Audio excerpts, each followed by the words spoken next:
নিষিদ্ধ ছাত্রলীগের নেতাকর্মীদের দিয়ে ছাত্রদলের কমিটি গঠন করায় আমরা মুক্তিযুদ্ধ মেমোরিয়াল ডিগ্রি কলেজ ছাত্রদল তীব্র নিন্দা জানাচ্ছি এবং অতি বিলম্বে এই কমিটি বিলুপ্ত করে দ্রুত সময়ের মধ্যে তাদের ত্যাগীদের দিয়ে কমিটি গঠনের দাবি জানাচ্ছি। এখন যে কোনো ব্র্যান্ডের পুরাতন এসি বদলে নতুন ওয়ালটন এসিতে উপভোগ করুন 25% ছাড়।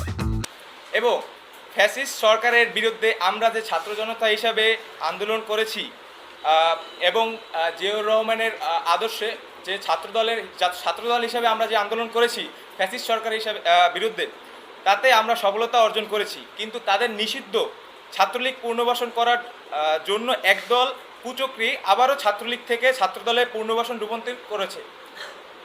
রূপান্তরিত করেছে ছাত্রলীগকে।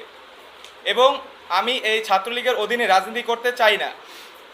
আমি এই কমিটি থেকে পদত্যাগ জানাচ্ছি এবং এটার দ্রুত সোচ্চার কামনা করছি। Thank you.